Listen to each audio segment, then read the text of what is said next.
আসসালামু আলাইকুম, কেমন আছেন সবাই? আশা করি দেশে এবং দেশের বাইরে সবাই ভালো আছেন। বদলে যাবে ঢাকার গণপরিবহন ব্যবস্থা। ঢাকার কোন রুটে কোন বাস চলাচল করবে, বাস রুট রেশনালাইজেশন কমিটির প্রস্তাবটি কবে নাগাদ শুরু হচ্ছে, জানাবো আজ এই বিষয়ে বিস্তারিত। আশা করি ভিডিওটি আপনাদের সবার ভালো লাগবে। আর সাথে রয়েছি আমি রুবেল। আগামী 7 সেপ্টেম্বর থেকে কেরানীগঞ্জের ঘাটারচর থেকে নারায়ণগঞ্জের কাশপুর পর্যন্ত কোম্পানির মাধ্যমে বাস চলাচল শুরু হবে। গত বৃহস্পতিবার গণমাধ্যমকে এই তথ্য জানিয়েছে ঢাকা সিটি কর্পোরেশনের মেয়র শেখ ফজলে নূর তাপস।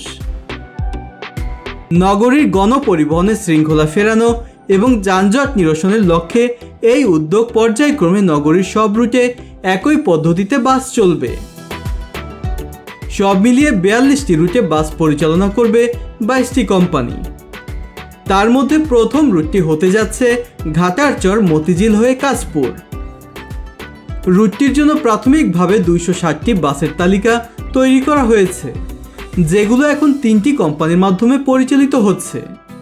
এই কোম্পানিগুলোকে নিয়ে গঠন করা জয়েন্ট ভেঞ্চার থাকবে পরিচালনার দায়িত্বে।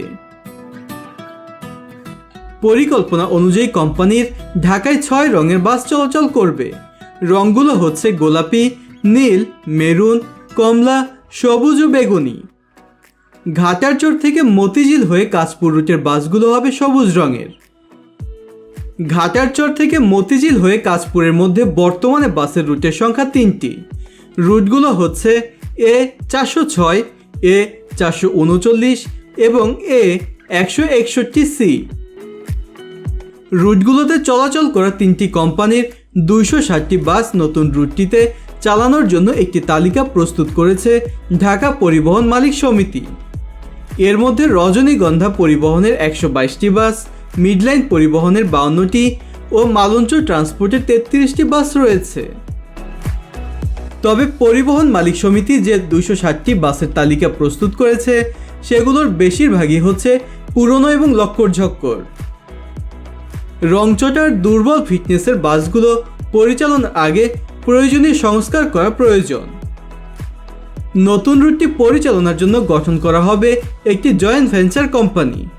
রুটটি থেকে আয়ের অর্থ কোম্পানির অংশীদারদের মধ্যে ভাগাভাগি করে দেওয়া হবে। চালক শ্রমিকদের নিয়োগপত্রও দেওয়া হবে। কোন ধরনের চুক্তি নয়, মজুরি নির্ধারণ হবে দৈনিক বা মাসিক হিসাবে। এই কোম্পানির কার্যক্রম কিভাবে পরিচালিত হবে তা নির্ধারণের নীতিমালা প্রণয়নের কাজ ঢাকা পরিবহন সমন্বয় কর্তৃপক্ষ করছে। অন্যদিকে রুটটির ভাড়ার হার ঠিক করার জন্য কাজ করছে বাংলাদেশ সড়ক পরিবহন কর্তৃপক্ষ। রুটটিতে বাস রুট রেশনালাইজেশনের প্রথম রুটটি করার কথা ছিল ঘাটারচর থেকে মতিঝিল পর্যন্ত। তবে এতে আপত্তি জানায় বাসের মালিকরা। তাদের যুক্তি, এত ছোট রুটে বাস চালিয়ে কাঙ্ক্ষিত মুনাফা হবে না।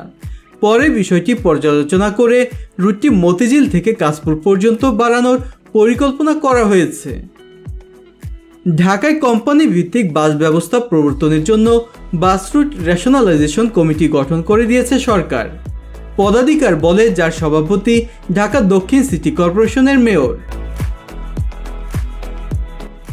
দক্ষিণ সিটির মেয়র ঘোষণা দিয়েছিলেন চলতি বছরের 1 এপ্রিল থেকে এই রুটে বাস চলাচল শুরু হবে, কিন্তু পূর্ব ঘোষিত সময়ে আর বাস চলাচল শুরু হয়নি। এ প্রসঙ্গে কমিটির 17তম সভা শেষে ফজলে নূর তাপস বলেছেন, করোনা মহামারীর কারণে গত 1 এপ্রিল থেকে এই রুটে বাস চলাচল করা সম্ভব হয়নি। সব পক্ষের সঙ্গে আলোচনা করে তারা আগামী সেপ্টেম্বর থেকে এই রুটে বাস চালুর সিদ্ধান্ত নিয়েছে।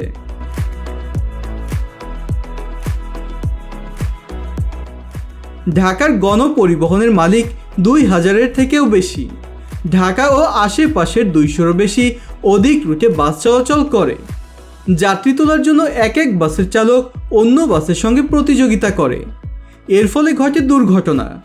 এই ব্যবস্থার পরিবর্তনে 2004 সালে ঢাকার জন্য করা হয় 20 বছরের পরিবহন পরিকল্পনার বাস রুট রেশনালাইজেশন বা বাস রুট মেসেজের ফ্রাঞ্চাইজি চালু করার পরামর্শ দেওয়া হয়।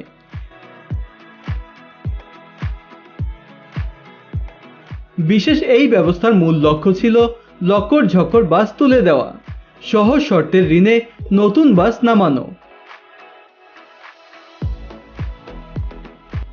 এই পদ্ধতিতে পুরো ঢাকায় বাস চলবে কয়েকটি কোম্পানির মাধ্যমে। মালিকরা বিনিয়োগের হার অনুসারে লভ্যাংশ পাবেন।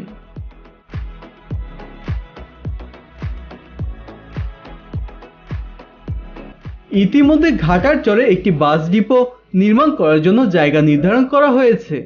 সেখানে প্রায় 12 বিঘার মতো জমি শনাক্ত হয়েছে। সেই জমি অধিগ্রহণ করে সেখানে একটি বাস ডিপো নির্মাণ করা হবে। এছাড়া যাত্রীদের জন্য বাস বে ও যাত্রী ছাউনি নির্মাণের জন্য পদক্ষেপও নেওয়া হয়েছে।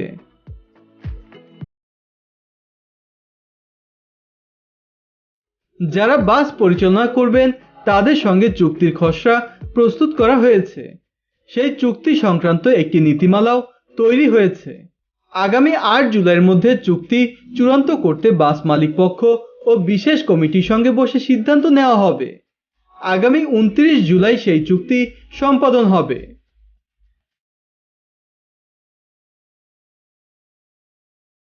তাছাড়া ঢাকার বাইরে 4টি জায়গায় আন্তঃজেলা বাসের জন্য বাস টার্মিনাল ডিপো নির্মাণের উদ্যোগ নেওয়া হয়েছে।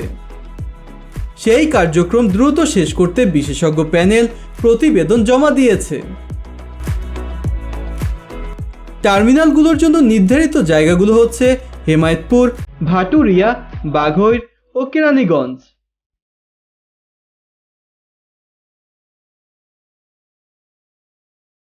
রুটগুলোতে বাস কোম্পানিগুলোর জন্য বাংলাদেশ ব্যাংক থেকে 100 কোটি টাকা বরাদ্দ নির্ধারণ করেছে।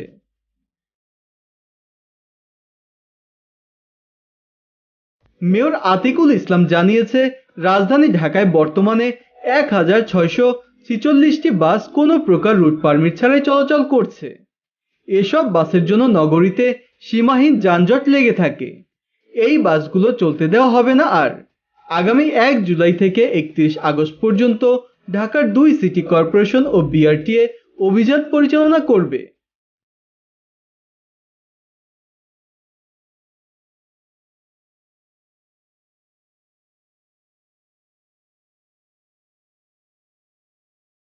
তো বন্ধুরা, কেমন লেগেছে আমাদের আজকের এই ভিডিওটি? যদি ভালো লেগে থাকে তাহলে অবশ্যই কমেন্টস করে জানাতে ভুলবেন না।